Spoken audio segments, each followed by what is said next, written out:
이 책에선 가진 것에 감사하고 그 감정을 온전히 느끼는 해빙이 바로 부와 행운을 끌어당기는 힘이라고 말하고 있습니다. 주식, 부동산 등의 재테크 방법을 공부해야 하는 것도 중요하지만요. 내가 가진 것에 감사하는 내면의 힘이 있다면 자본주의 시대에서 보다 더 행복하게 살 수 있지 않을까 싶습니다. 안녕하세요, 아르노입니다. 오늘은 정말 읽으면서 마음이 풍성해진 책입니다. 이서윤, 홍주연 작가님의 더 해빙 같이 읽어보시죠. 해빙의 핵심은 편안함입니다. 부자여서 마음이 편안한 것이 아니라 돈에 대해 가지고 있는 편안한 마음이 우리를 부자로 이끌어요. 이런 말씀을 하신 분은 이서윤 님입니다. 이서윤 님은 행운의 여신이자 부자들의 구루라고 불리시는 분이고요.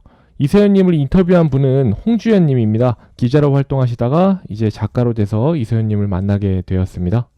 책의 차례는요. 1장 부를 끌어당기는 힘, 해빙, 2장 돈을 끌어오는 사람과 돈을 밀어내는 사람, 3장 감정에 답이 있다, 4장 불안에서 해방되려면, 5장 행운의 법칙, 6장 행운의 길을 걷다, 이렇게 구성이 되어 있습니다. 책은 프롤로그로 시작되는데요. 여기서는 작가 홍주연님의 이야기가 나옵니다. 나도 부자가 될 수 있을까? 홍주연님은 생각합니다. 나는 아버지처럼 현재를 희생하며 살지 않겠어. 아버지 부탁대로 지금 이 순간을 누리며 행복을 놓치지 않는 부자로 살겠어. 그런 삶을 살기 위해 진정한 부자가 되는 방법을 반드시 찾아내고야 말겠어. 이게 어찌 보면 홍주연 작가님의 결심으로 시작되게 된 책이거든요. 홍주연님 아버지가 돌아가시고요. 아버지 유언대로 지금 이 순간을 누리며 행복을 놓치지 않는 부자로 살기를 선언합니다. 그래서 뒤에 보시면 여러 사람을 만나는데요. 자본가들이 있겠죠? 그 자본가들이 말합니다. 이제 부의 사다리를 탈 수 있는 시대는 끝났다고요. 그러다가 부자들의 구루인 이서윤님을 만나 인터뷰를 하고 많은 인사이트를 얻고 가진 것을 온전히 누리는 방법을 알게 되고 심적으로나 경제적으로 점점 부의 길에 올라타는 내용입니다. 이제 인사이트 받는 문장들 같이 공유드리겠습니다. 서윤이 입을 열었다. 서윤은 아까 부자들의 구루라고 하시는 분인데 홍주연님께서 이서윤님을 인터뷰하며 받은 어떤 대화 내역과 받은 인사이트들을 적은 책이라고 아까 말씀드렸잖아요. 그래서 이렇게 대화체가 많이 나오는 책입니다. 서윤이 입을 열었다. 세상에는 정말 많은 돈이 있답니다. 물에 손을 담그면 시원한 감촉을 느낄 수 있듯 우리도 얼마든지 돈을 누리고 풍요를 느낄 수 있어요. 그것이 해빙, 우리 안의 힘이죠. 그리고 해빙은 우리가 자연스럽게 더 많은 부를 향해 흘러갈 수 있도록 해주죠. 그래서 홍주연 님이 묻습니다. 그럼 해빙이란 무엇인지요? 이서연 님은 답합니다. 해빙은 돈을 쓰는 이 순간 가지고 있음을 충만하게 느끼는 것이에요. 어떻게 부자가 될 수 있는지 물어보셨죠? 여러 답이 있겠지만 부자가 되는 가장 간단하고 효율적인 방법은 이거예요. 이서연 님께서는 말씀하십니다. 이 돈을 쓰는 이 순간에도 쓰는 돈을 가지고 있다. 이 가지고 있음에 초점을 맞추어서 충만함을 느끼는 거죠. 계속해서 공유드리겠습니다. 서윤이 양 팔꿈치를 감싸 안은 채 몸을 앞으로 기울였다. 홍 기자님, 우리가 느끼고 집중해야 할 것은 바로 이 순간이에요. 해빙은 지금 여기에서 출발해야 해요. 현재 자신에게 있는 돈을 대상으로 삼는 것이 옳아요. 미래형이 아닌 현재 진행형인 셈이죠. 서윤님은 얘기하십니다. 현재에 갖고 있는 것에 초점을 맞추라고요. 작가 홍주연님께서 생각합니다. 나는 내 손에 들린 컵을 물끄러미 바라보았다. 고급스러운 잔에 담긴 커피 한 잔. 호텔에서 파는 것이니까 꽤 비싸겠지. 한 잔에 $10 정도 할까? 그래도 지금 나는 이걸 살 수 있다. 그것도 내가 번 돈으로. 생각만으로도 기분이 좋아졌다. 비싼 커피가 있음을 상징하는 증표처럼 보이기 시작한 것이다. 그 순간 찜찜했던 불안은 상쾌한 기쁨으로 전환되었다. 이제 이서연님께서 계속 얘기하시는 게 현재 가지고 있는 것을 충만히 느끼라고 합니다. 그래서 이 문단은 작가 홍주연님께서 자신이 가진 것을 온전히 느끼는 장면이었습니다. 낭비와 가치에 대해서도 한번 내용이 나오는데요. 같이 읽어드릴게요. 해빙과 낭비의 차이는 무엇일까? 기쁨을 느끼기만 한다면 돈을 펑펑 써도 부자가 될 수 있는 걸까? 이 낭비에 대한 물음에 대해서 이서연님께서 답을 하십니다. 자신을 기쁘게 하기 위해 산 것들은 아니었네요. 정신이 번쩍 들었다. 내가 낭비했던 이유가 거기에 있었다. 다른 사람이 무엇을 사는지, 남들이 나를 어떻게 볼지 그런 것에만 신경 썼기 때문이다. 작가 홍주연님은 답합니다. 맞는 말씀이시네요. 돌이켜보니 질투나 불안, 타인의 시선에 휘둘렸던 것 같아요. 돈을 쓰고 난 다음에는 기분이 좋아지기는커녕 더 우울해졌지요. 이서연님께서는 이렇게 얘기하세요. 돈을 그냥 쓴다고 이게 해빙이 아니라 자신을 기쁘게 해야 해빙이라는 거죠. 남의 눈치나 뭐 남의 질투 이런 걸 통해서 돈을 썼다면 그것은 해빙이 아니라는 거죠. 낭비라는 거죠. 진짜 부자는 돈을 쓰면서 그것을 기쁨으로 누릴 줄 알죠. 지금 주머니에 얼마가 있는지 중요치 않아요. 돈을 쓰는 그 순간 해빙을 하는 것이 핵심이에요. 그 감정 에너지로 돈을 끌어당기거든요. 아무리 작은 액수도 상관없어요. 해빙은 단돈 1달러라도 지금 나에게 돈이 있다는 것에 집중하는 데서 시작해요. 그 감정이 커질수록 돈을 벌 수 있는 내 능력에 감사하게 되죠. 돈을 벌어다 준 세상에게도 감사하게 되고요. 그렇게 더 큰 돈이 돌아올 것을 아는 것, 그것이 진짜 부자의 마음이에요. 해빙을 하다 보면 감사의 마음이 점점 퍼져나가는 것을 보실 수가 있습니다. 이 감사함이 부자의 마음이라는 거죠. 돈을 끌어오는 사람과 돈을 밀어내는 사람 장 읽고 있습니다. 진짜 부자와 가짜 부자의 삶은 크게 다르죠. 그 이유는 시점이 다르기 때문입니다. 진짜 부자는 오늘을 살죠. 매일 그날의 기쁨에 충실하니까요. 가짜 부자는 내일만 살아요. 오늘은 내일을 위해 희생해야 할 또 다른 하루일 뿐이죠. 진짜 부자에게 돈이란 오늘을 마음껏 누리게 해주는 수단이자 하인이에요. 반대로 가짜 부자에게 돈은 목표이자 주인이죠. 그 돈을 지키고자 자신의 삶을 희생하는 거예요. 이렇게 나오는데요. 이 돈에 대한 생각 자체가 진짜 부자와 가짜 부자가 다르게 됩니다. 진짜 부자는 돈을 수단이자 하인이라고 생각해요. 이 문장은 우리가 예전에 읽어봤던 론모의 레버리지라는 책에서도 나오는 문단입니다. 그리고 가짜 부자는 돈을 목표이자 주인이죠. 그래서 보시는 분들도 돈을 꼭 수단이자 하인이라고 생각하셔야 됩니다. 감정에 답이 있다. 소비할 때의 마음. 해빙에 시간을 많이 쓰는 것도 아닌데 생각보다 빨리 변화가 느껴졌다. 돈에 대한 감정이 바뀌게 된 것이다. 예전에는 돈을 쓰고 나면 늘 이런 생각이 들곤 했다. 이거 홍주연님께서 생각하시는 거죠. 이서연님을 만나고 이야기하면서 점점 생각이 변화되는 모습을 보이고 계십니다.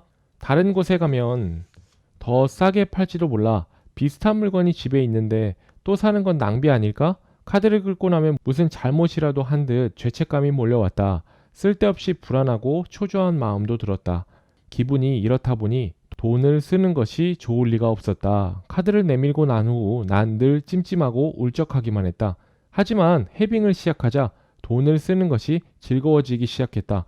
와, 부자가 된 것 같아. 지금 나는 부자들처럼 미래에 투자하고 있는 거야. 기분 좋게 쓸 돈이 나에게도 있구나. 감사하게 생각해야지. 계속 읽어볼게요. 월급에 대한 감정도 달라졌다. 사실 이전까지는 돈이 들어와도 별 감흥이 없었다. 집세와 교육비, 이자가 나가면 얼마가 남을지 이걸 벌려고 아등바등 일만 했던가 생각하면 오히려 기분이 가라앉기만 했다.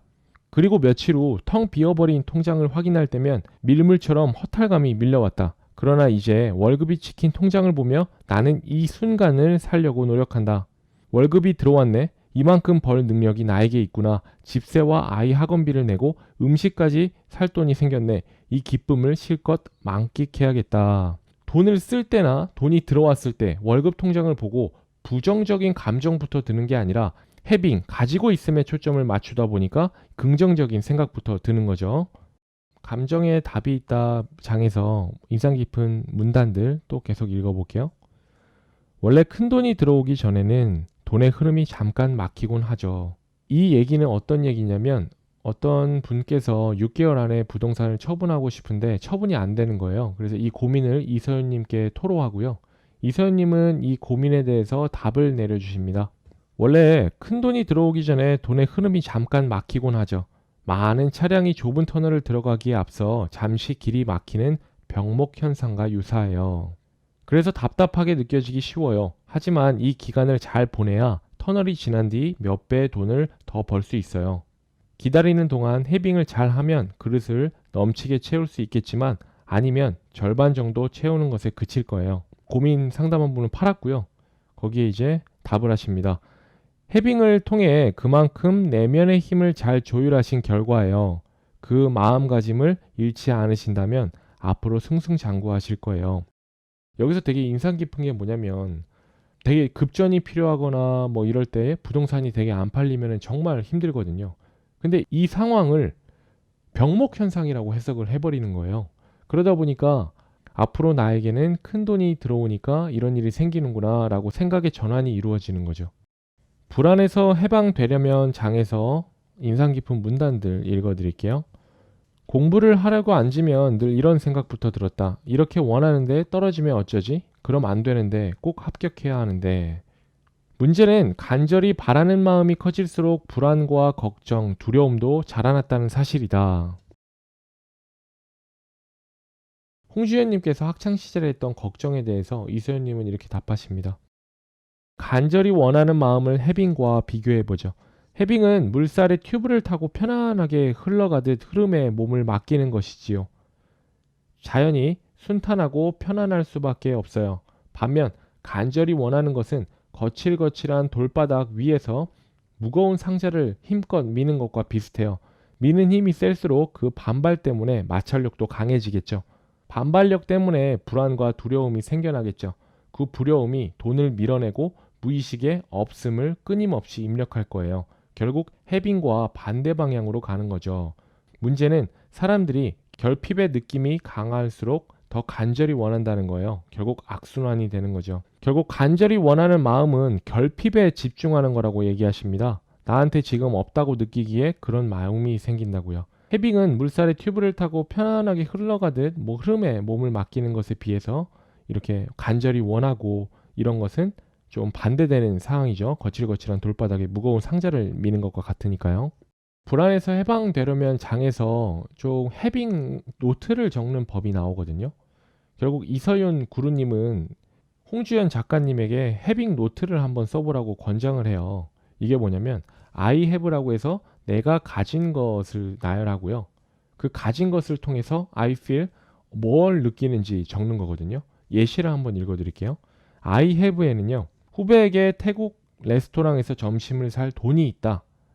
사줄 돈이 있다는 거죠. 전에 일하던 직장의 후배들이 찾아왔다. 그들과 함께 점심을 먹으며 즐거운 시간을 가졌다.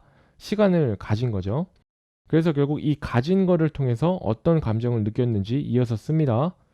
나와 함께 해준 사람들에게 밥을 사줄 돈이 있다니 부자가 된 기분이다. 사줄 돈이 있으니까 부자가 된 기분이죠. 그리고 회사를 그만둔 지 8년이 넘었는데도 나를 찾아와준 후배들의 따뜻한 배려가 고마웠다. 즐거운 시간을 가지고 그리고 고마웠던 거죠. 그래서 이제 보시는 분들도 이 해빙 노트를 한번 적어서 습관으로 만들면 굉장히 마음이 풍족해지는 경험을 하실 거예요. 저도 한 달 정도 해빙 노트를 써봤는데 이 생각의 방향이 긍정적으로 변하더라고요. 그래서 꼭 한번 추천드리겠습니다. 다음 이제 행운의 법칙의 장에서 인상 깊은 문단 읽어드릴게요. 홍주연님께서 결심을 하게 되는데 그거에 대한 문단입니다. 좀 정리해주는 문단이라고 생각하시면 돼요. 그러던 어느 날 나는 새로운 결심을 하게 되었다. 꼭 돈을 쓸 때가 아니더라도 해빙을 하겠다고 마음먹은 것이다. 해빙의 장점 중에 하나가 시간과 장소에 구애받지 않고 할 수 있다는 것 아닌가. 가장 먼저 바꿔보고 싶었던 것이 출근 시간이었다. 매일 아침 지하철을 타고 가는 그 시간에 나는 핸드폰에 고개를 쳐봤고 다른 사람의 SNS를 들여다보곤 했다. 남들이 웃는 모습에 좋아요만 실컷 누르고 나면 남는 것은 질투와 박탈감 뿐이었다. 그런 감정을 안고 출근한 날에는 무얼 해도 그저 우울하기만 했다. 이제 그 시간을 해빙에 써버리라. 새롭게 마음먹은 첫날이었다. 나는 지하철 의자에 앉아 서윤에게 배운 것들을 되새기고 있었다. 먼저 눈을 감고 호흡에 집중한 다음 내가 가진 것들을 떠올려 보았다. 자, 나에게는 건강한 신체가 있어. 덕분에 씩씩하게 출근할 수 있잖아. 남편하고 아이도 있지. 그들이 건강한 것도 얼마나 감사할 일이야. 출근할 회사도 있고 따뜻한 집도 있네. 밥 굶을 걱정도 없고 말이야. 내 검정 가방과 베이지색 구두, 지금 입고 있는 실크 블라우스까지 이 모든 게 다 나에게 있구나. 실제로 출근하시면서 헤빙을 하시는 모습을 보이고 계세요. 이런 생각을 하다 보면 마음속에는 충만한 행복이 느껴졌다. 그 감정에 푹 빠져든 뒤 나는 천천히 눈을 뜨고 그 느낌을 헤빙 노트나 SNS에 적곤했다. 그렇게 하루를 시작하고 나면 모든 것이 그저 기쁘고 감사하게 느껴질 뿐. 이렇게 마무리를 하고요. 뒷장에서는 실제적으로 이서연 구루님께서 이야기하신 부분들을 실행하고 어떻게 변화하는지 이야기가 나옵니다. 핵심은 결국 다 말씀드렸어요. 좀 뒷부분은 다소 이해가 안 가는 부분들도 있긴 했지만 가진 것, 해빙이라는 생각 전환을 할 수 있는 좋은 기회를 제공한 책이었습니다.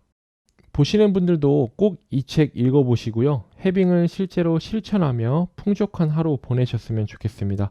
다음에도 좋은 책으로 인사드리겠습니다. 구독과 좋아요 부탁드리겠습니다. 감사합니다.